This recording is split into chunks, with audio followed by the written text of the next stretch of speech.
Assalamualaikum warahmatullahi wabarakatuh.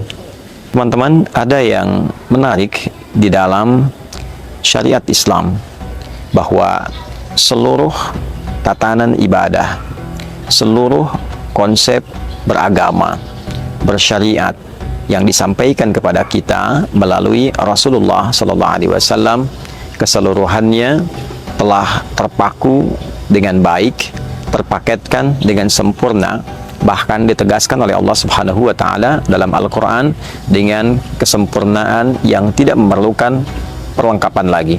Untuk itu, di dalam Islam kita mendapatkan pedoman dengan pakem yang jelas, baik itu terkait dengan ibadah ritual, sholat, dari mulai waktunya, bahkan cara menunaikannya, tidak ada satupun yang berbeda dari sejak itu disyariatkan sampai detik ini, sampai kapanpun kita kembali kepada Allah Subhanahu wa Ta'ala. Menariknya, penjagaan terhadap seluruh tata cara beribadah itu, yang dengan itu kemudian Islam terjaga. Ibadahnya begitu orisinil, bahkan giat kita pun dari mulai bangun tidur sampai dengan tidur kembali memiliki aturan-aturan yang sangat jelas. Penjagaan dari semua ajaran itu, yang selain menunjukkan kebenaran ajaran Islam, mustahil ada satu ajaran terjaga dengan sempurna dari kitabnya, dari tata cara ibadahnya, dari interaksinya, dari mulai diajarkan pertama, melintasi ruang, waktu, zaman yang berbeda, tantangan yang tidak sama, dan masih serupa, mustahil ada karya manusia. Itu menunjukkan kebenaran risalah Islam. Termasuk dalam penentuan awal Ramadan, dalam penentuan awal Idul Fitri ataupun Idul Adha, Masya Allah, kita mendapatkan penduduknya, kita mendapatkan ajarannya yang terjaga dari dulu sampai dengan kini. Penjagaan silsilah riwayat itulah yang disebut dengan isnad, atau disebut juga dengan sanad.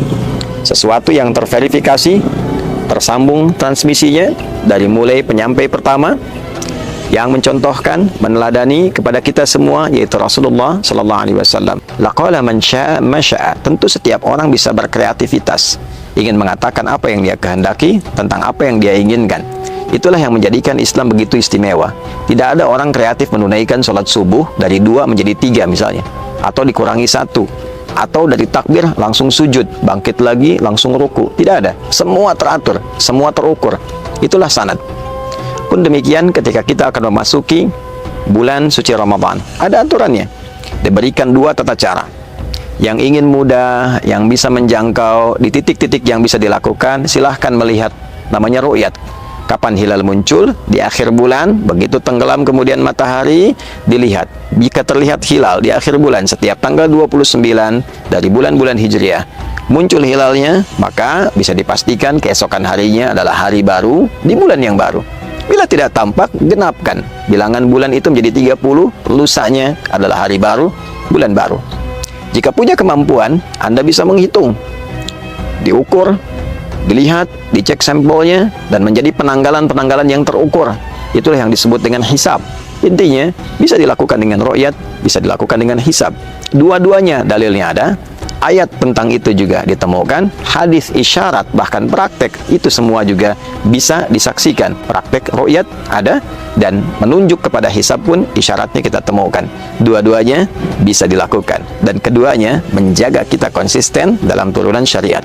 Jadi menutup peluang untuk kreativitas, menutup peluang untuk inovasi di luar titik itu. Inovasinya sudah ada, inovasi pengembangan teknologi untuk membantu kepada ru'yat. Kita dapat teropong yang mengakses dan melihat sehingga presisinya bisa tinggi.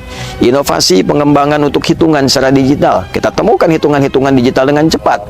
Sekarang kita punya pola hitung yang sekali kita klik menunjukkan angka yang presisi. Itu di dunia hisab. Jadi inovasi itu hanya untuk menjadi instrumen dalam menguatkan perangkat-perangkat hukum yang sudah ada. Oleh karena itu, hal-hal yang muncul di luar pakem tadi, itu yang disebut sebagai kreativitas yang tidak dibenarkan, atau dalam bahasa agama disebut dengan bid'ah, yang dimunculkan hanya kehendak semata, yang dimunculkan karena keinginan semata di luar pakem yang sudah ditetapkan. Bila ini tidak diatasi, maka setiap orang bisa berkreasi dan mengatakan, ini versi saya, ini versi Anda, ini versi dia. Saya mendapatkan konektivitas dengan Tuhan, saya sudah telepon Allah. Nanti besok-besok ada yang mengatakan saya sudah WA dengan Allah, besok-besok ada yang mengatakan saya chat dengan malaikat. Ini jadi problem. Karena itulah kemudian penting ada batasan, penting ada aturan untuk menunjukkan satu bagian dari kebenaran. Bukan perkara kita tidak perlu mencela, kita dijamin oleh undang-undang. Namun dalam konteks beribadah, dalam konteks menghadirkan kepercayaan, tentu aturan negara juga presisi, spesifik. Untuk itulah ada Kementerian Agama yang mengatur, melihat, mendapatkan pola apa yang disebut dengan agama. Jangan sampai kemudian saya mengaku Islam tapi nilai-nilai keislaman tidak dipraktikkan. Beda ketika ada agama baru dengan pola yang baru, tidak menggunakan nama yang serupa dengan yang lain, tentu itu keyakinan yang berbeda. Sekali lagi, bukan perkara jangan saling mencela, jangan saling menyoal, jangan saling menyalahkan. Tidak ada yang perlu saling menyalahkan kalau tidak ada salah. Yang penting adalah saling kita mendalami, saling belajar. Semoga Allah melindungi kita, semoga Allah memaafkan kita, semoga Allah menghimpun kita dalam kebaikan, menyelamatkan kita dalam beribadah sampai pulang kembali kepada Allah dalam kemuliaan. Dan lebih penting daripada itu, semoga Allah senantiasa menyatukan kita dalam kasih sayang, saling memaafkan dalam kebaikan, dan bangga pulang sebagai hamba Allah dan umat Rasulullah Nabi Muhammad SAW. Wassalamualaikum warahmatullahi wabarakatuh.